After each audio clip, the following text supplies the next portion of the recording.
My grandmother's will required her grandchildren to eliminate each other from inheritance. The letter arrived on a Thursday morning, delivered by a courier who waited while I signed for it with shaking hands.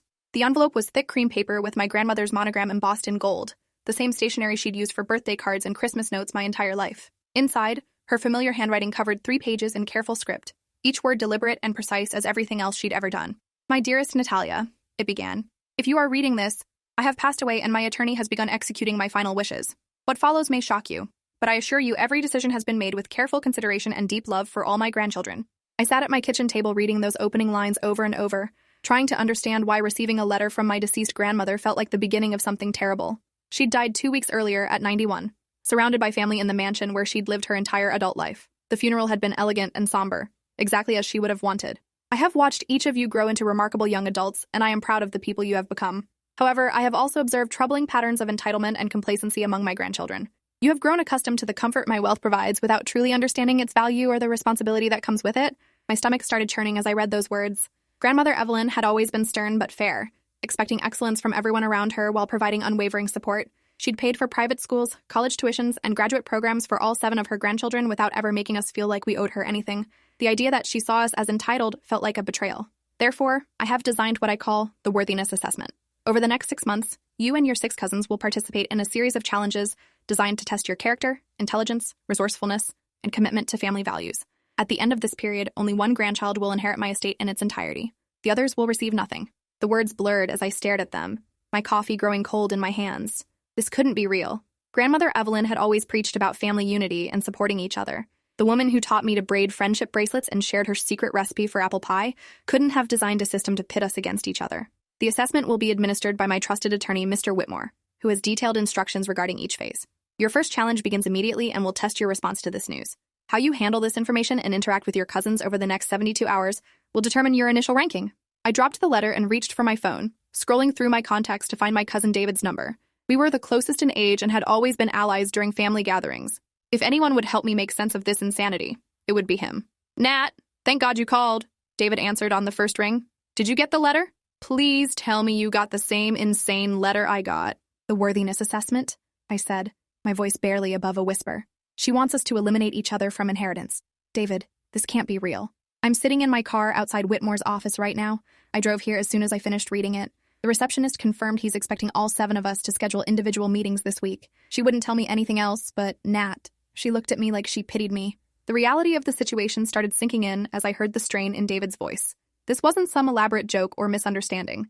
Our grandmother had genuinely designed a competition where 6 of her grandchildren would be left with nothing. Have you talked to anyone else yet? I asked, already dreading the answer. That's the thing. The letter specifically says we're being monitored starting now. How we handle this information, whether we try to coordinate or conspire, it's all part of the first test. I wanted to call everyone immediately, but what if that's exactly what she doesn't want us to do? I walked to my window and stared out at the street where I'd grown up, where grandmother Evelyn had lived just 3 blocks away in her Victorian mansion. She used to walk to our house every Sunday for dinner, bringing fresh flowers from her garden and stories about her week. The woman I remembered wouldn't have created a system designed to destroy family relationships. We need more information, I said finally. I'm calling Whitmore and scheduling a meeting for today. We can figure out how to handle this after we understand what we're actually dealing with. Nat, wait. What if the first test is seeing who calls the attorney first? What if being proactive helps us or hurts us? We don't know the rules. David's paranoia was starting to affect me, but I couldn't let fear paralyze me completely. Then I guess I'll find out. I'd rather take action than sit here wondering what she wanted from us. Mr. Whitmore's office occupied the top floor of a downtown building that had been elegant decades ago, but now felt tired and forgotten. The elevator creaked as it climbed, and the hallway smelled like old carpet and disappointment. His receptionist, a woman in her 70s with carefully styled gray hair, looked up when I entered and smiled with what might have been sympathy. You must be one of Mrs. Holloway's grandchildren, she said in a gentle voice. Mr. Whitmore is expecting you, dear. He's been preparing for these meetings for months. The attorney's office was exactly what I'd expected from someone who'd worked with my grandmother for 40 years. Dark wood paneling, leather-bound books, and photographs of distinguished-looking people in expensive frames. Mr. Whitmore himself was tall and thin, with white hair and kind eyes behind wire-rimmed glasses. Natalia, please sit down, he said, gesturing to a chair across from his massive desk. I imagine you have questions about your grandmother's final wishes. I need to understand what she was thinking, I said without preamble. This assessment idea, it's not like her. She always taught us that family was more important than money. Mr. Whitmore opened a thick folder and removed a document I recognized as my grandmother's will. The official version was much longer than the letter I'd received, filled with legal terminology and specific instructions that made my head spin. Your grandmother spent 2 years planning this assessment, he said carefully. She consulted with child psychologists, business strategists, and family counselors to design something she believed would reveal each grandchild's true character. She was deeply concerned about the impact of inherited wealth on young people. But why eliminate 6 of us completely? Why not just distribute the money differently? She felt that partial inheritance would still enable what she called comfortable mediocrity. She wanted to ensure that whoever received her fortune would truly value it and use it responsibly. In her words, the assessment would identify the grandchild most likely to honor her legacy. I stared at the will, trying to process the magnitude of what my grandmother had planned. Her estate was worth over $15 million, including the mansion, her art collection, and various investments. Losing access to that inheritance would completely change the trajectory of any of our lives. How does the assessment work? I asked. 6 challenges over 6 months. Each challenge tests different qualities she valued: integrity, intelligence, compassion, leadership, resourcefulness, and family loyalty. You'll receive detailed instructions before each phase, and your performance will be evaluated by independent judges she selected before her death. Independent judges? Community leaders, business professionals, and family friends who knew your grandmother well. People she trusted to evaluate her grandchildren fairly. Their identities will remain confidential throughout the process to prevent any attempts at influence or manipulation. The whole system was more elaborate than I'd imagined, and somehow that made it more frightening. This wasn't a spontaneous decision made in grief or illness. My grandmother had spent years crafting a methodical process to determine which of her grandchildren deserved her fortune. Mr. Whitmore, can I ask you something? Do you think this is fair? He was quiet for a long moment, removing his glasses to clean them slowly. When he looked at me again, his expression was carefully neutral. Your grandmother was one of the most thoughtful people I've ever known. She never made important decisions impulsively. Whether I agree with this approach personally is irrelevant. My job is to execute her wishes exactly as she intended. That evening, I drove to the coffee shop where my cousins and I had agreed to meet. The letter had specifically mentioned that our interactions during the first 72 hours would be monitored and evaluated, but none of us could stand the isolation of processing this alone. David was already there when I arrived, sitting in a corner booth with a laptop open and papers spread across the table. My cousin Sophie walked in a few minutes later, her usually perfect makeup smudged from crying. She'd always been the most emotional of our group, and the stress was clearly destroying her. "This is insane," Sophie said as she slumped into the booth. "I called my parents and they acted like they knew this was coming, like they've been preparing for it. How long have the adults known about this assessment?" "The whole family knew," David said grimly, looking up from his laptop screen. "I've been researching inheritance law all afternoon. Whitmore filed the will with the court 6 months ago. Our parents, our aunts and uncles, everyone knew what was coming and nobody warned us." The betrayal hit me like a physical blow. Not only had our grandmother designed this competition, but our entire extended family had kept it secret. They'd watched us plan our futures, make financial decisions, and build expectations around inheritance money they knew we might never receive. "Where is everyone else?" I asked, looking around the nearly empty coffee shop. "That's the most messed up part," Sophie said. "Rebecca and James aren't coming. Rebecca said she doesn't want to be seen conspiring with us because it might hurt her chances. James said the same thing. They're already treating us like competition instead of family." My youngest cousins, twins Alexis and Nathan, arrived together looking shell-shocked. They were both 21 and had been planning to use their inheritance to start a nonprofit organization. The idea that their grandmother's money might not materialize was devastating to them. "I don't understand how she could do this to us," Alexis said as she sat down. "We're her grandchildren. We loved her. How could she turn us against each other like this?" Nathan pulled out his phone and showed us a text message. "Rebecca sent this an hour ago. She says anyone who participates in group meetings is showing weakness and poor strategic thinking. She's already positioning herself as the serious candidate who understands the rules."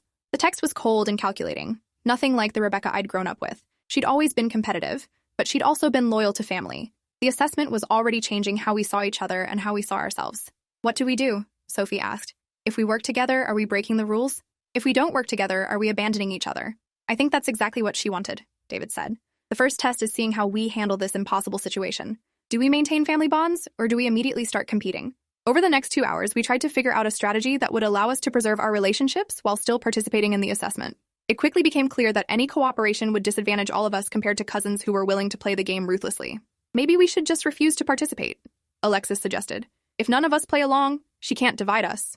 But she can still give the money to whoever she considers most worthy," Nathan pointed out. "Even refusing to participate is a choice that gets evaluated." We left the coffee shop that night without reaching any agreement about how to proceed. The assessment had been active for less than 24 hours, and it was already fracturing relationships that had taken decades to build. The first official challenge arrived via email 3 days later. The subject line read, Phase 1, Moral Integrity Assessment, and the message contained detailed instructions that made my stomach drop. Each grandchild will be presented with an ethical dilemma that tests their commitment to doing what is right rather than what is convenient or profitable. You have 72 hours to complete this challenge. Your response will be evaluated by 3 independent judges who will score you on moral reasoning, personal sacrifice, and consistency between stated values and actual behavior. Attached to the email was a specific scenario tailored to my personal situation. A nonprofit organization where I volunteered was being investigated for financial irregularities. The director, someone I'd known and trusted for years, had asked me to provide false testimony that would protect both the organization and several prominent donors who might face legal consequences. The ethical choice was obvious: tell the truth regardless of the personal and professional costs. But the challenge was more complex than simply knowing right from wrong. I had to actually follow through on the moral choice while being evaluated on how I handled the pressure, stress, and consequences. I called the investigative reporter who'd been looking into the nonprofit's finances and arranged to meet her the next morning. Providing accurate information about the organization's practices would probably result in criminal charges for people I cared about, but lying to protect them would compromise my own integrity.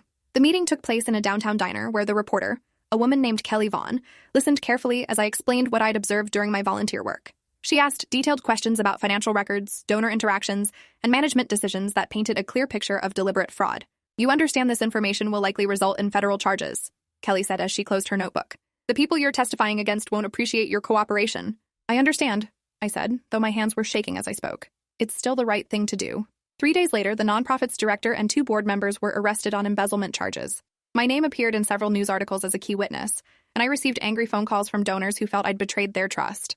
The moral choice had been clear, but living with the consequences was harder than I'd expected. The results of Phase 1 arrived the following week via another formal email from Mr. Whitmore. Out of 7 grandchildren, I'd placed 3rd in the moral integrity assessment. Rebecca had placed 1st by reporting financial irregularities at her own law firm, sacrificing a promotion and several professional relationships. David had placed 2nd by returning money he'd discovered his employer was stealing from client accounts. James, Sophie, Alexis, and Nathan had all failed Phase 1 by choosing self-preservation over moral courage. James had refused to report safety violations at his construction company. Sophie had stayed silent about a friend's insurance fraud. The twins had ignored evidence of academic dishonesty in their graduate programs.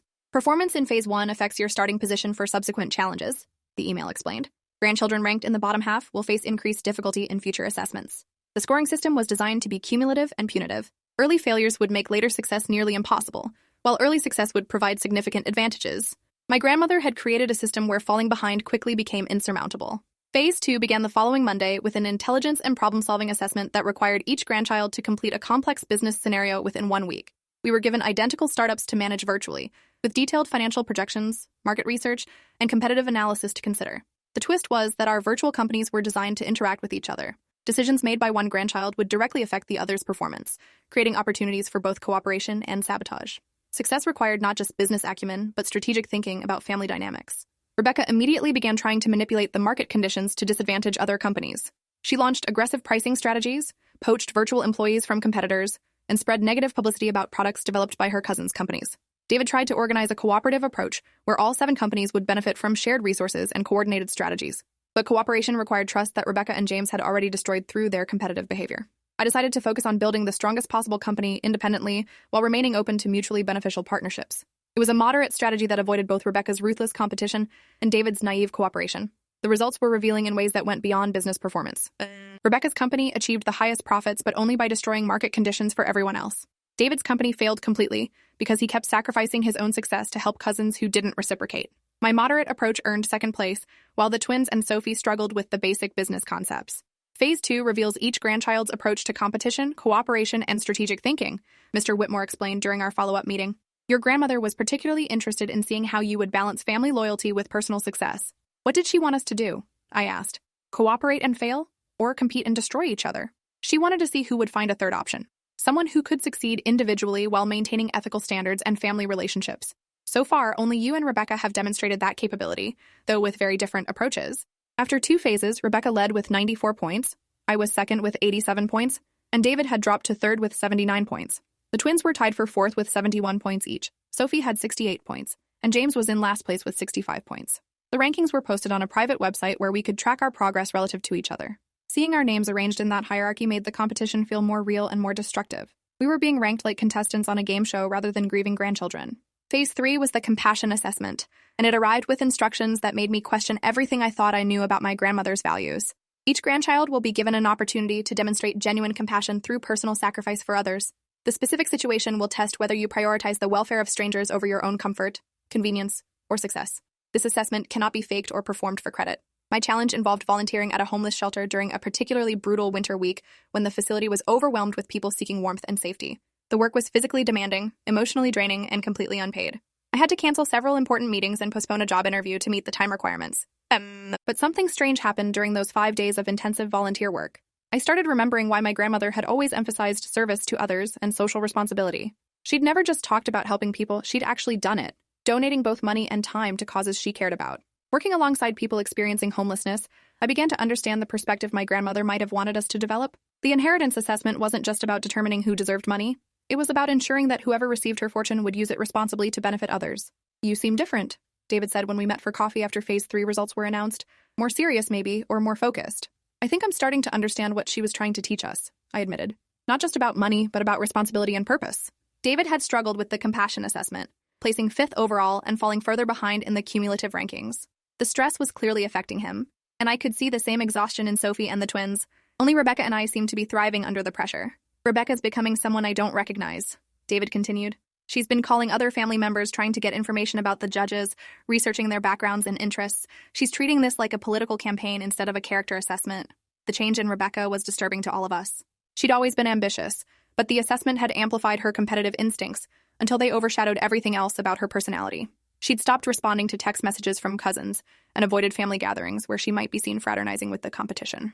Phase 4 was the leadership assessment, requiring each grandchild to organize and execute a community service project within 1 month. The challenge was designed to test our ability to inspire others, manage resources effectively, and create positive change in areas we cared about. I chose to organize a literacy program for underprivileged children, partnering with local schools and libraries to provide tutoring services and book donations. The project required recruiting volunteers, securing funding, and coordinating schedules across multiple organizations. The work was challenging but rewarding in ways that had nothing to do with the inheritance competition. Watching kids discover the joy of reading reminded me why education and community involvement had always been important to my grandmother. She'd served on school boards, funded library programs, and tutored students for decades. Rebecca organized a legal aid clinic for low-income families, demonstrating impressive organizational skills but approaching the work with calculated efficiency rather than genuine passion. Her project was successful but felt more like a resume builder than an expression of compassion. David struggled to complete his environmental cleanup project, lacking the leadership skills necessary to motivate volunteers and manage complex logistics. Sophie's mental health awareness campaign fell apart when she became too overwhelmed to coordinate events effectively. After 4 phases, the rankings had become more entrenched. Rebecca maintained her lead with 192 points, while I held second place with 181 points. David had fallen to 4th place behind James, and the twins were struggling in 6th and 7th place respectively. The cumulative scoring system meant that early failures became increasingly difficult to overcome, while early success created momentum that compounded over time. My grandmother had designed a process that rewarded consistent excellence rather than sporadic brilliance. Phase 5 was the resourcefulness assessment, presenting each grandchild with a specific problem that required creative problem-solving with limited resources. The challenges were designed to test our ability to think strategically, adapt to unexpected circumstances, and achieve goals despite significant constraints. My challenge required organizing housing for 50 homeless families during a winter storm that had overwhelmed the city's shelter system.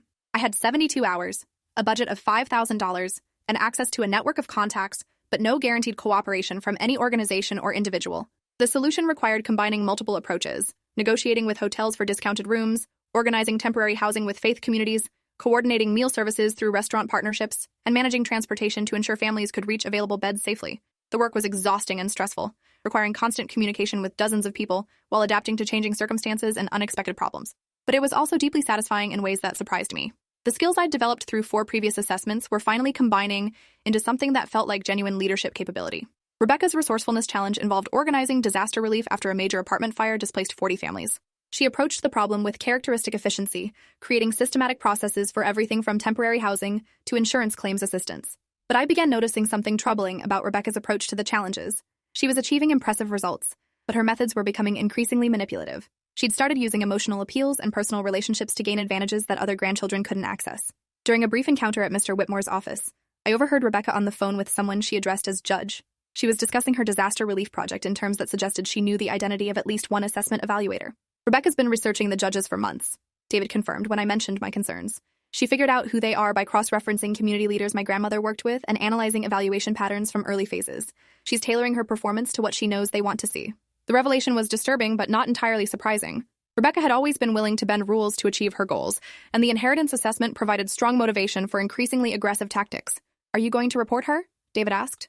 "I don't know," I admitted.